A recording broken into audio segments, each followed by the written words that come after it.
Hi! Welcome to Bookbox. Don't forget to subscribe and tap the bell icon to get our latest videos.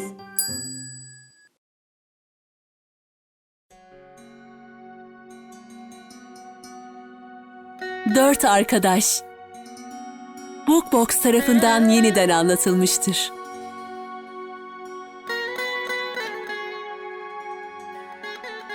Tüm kasabalardan uzak, tüm hayvanların ve kuşların huzur içinde birlikte yaşadığı bir orman vardı.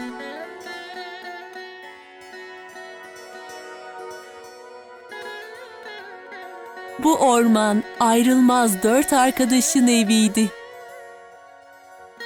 Geyik, kaplumbağa, karga ve fare. Her akşam toplanır, günün olaylarını tartışırlardı.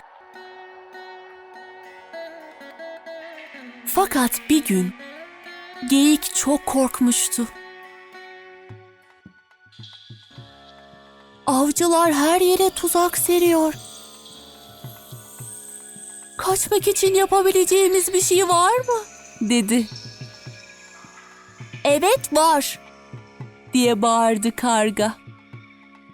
Arkadaşımız farenin de bildiği gibi. Karga herkese gördüğünü anlatmaya başladı. Geçen gün hayret verici bir şey gördüm.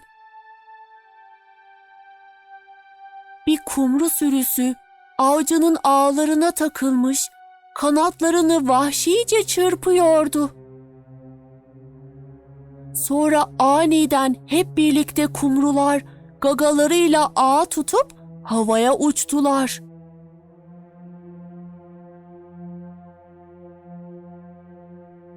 Peki nereye gittiler?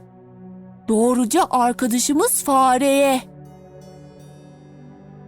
Keskin dişleriyle ağı parçaladı.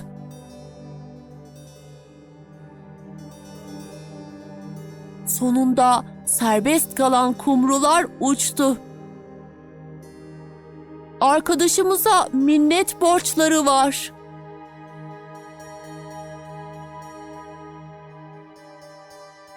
Hikaye bittikten sonra diğer üç arkadaşı ormanın meyve, çalı ve yaprakları kemirirken geyik su aramaya gitti.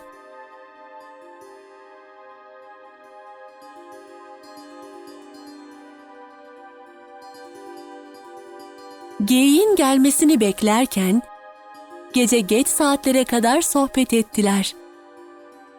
Ancak geyik ortalıklarda yoktu.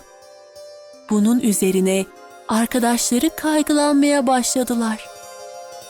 Şafak vakti diğerleri geyiği çağırırken karga onu aramak için her tarafı uçarak dolaştı.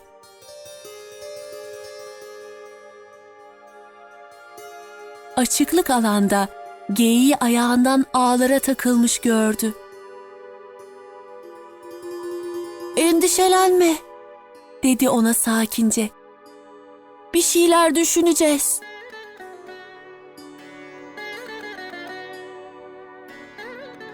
Fare hızlıca karganın sırtına atladı ve geyiği kurtarmak için uçmaya başladılar.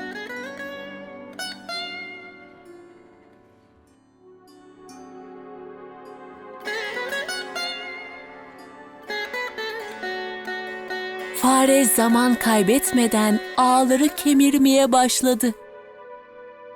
Tam o esnada kaygılı kaplumbağa alana ulaştı. "Neden buraya geldin? Avcılar dönerse asla kaçamazsın," diye feryat etti geyik. Avcılar döndü. Ayak seslerini duydular ve hemen kaçtılar.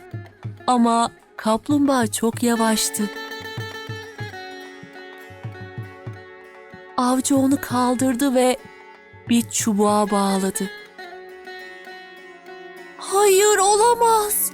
Benim yüzümden zavallı kaplumbağanın başı dertte," dedi geyik. Aniden sıçradı ve patikanın yanındaki gölete koştu. Karga onu gagalarken geyik de hiç kımıldamadan yere yattı. Avcı kaplumbağayı bırakıp geyiği kaldırdığında fare çabucak ipleri kesip kaplumbağayı serbest bıraktı. Kaplumbağa suya girdiğinde geyik ok gibi fırladı ve karga da hemen uçtu.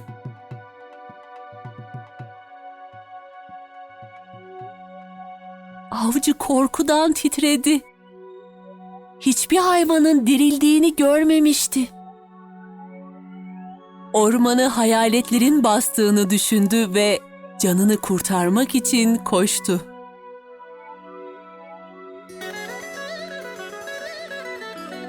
Dört arkadaş eve döndü ve yeniden birlikte oldukları için mutlu oldular.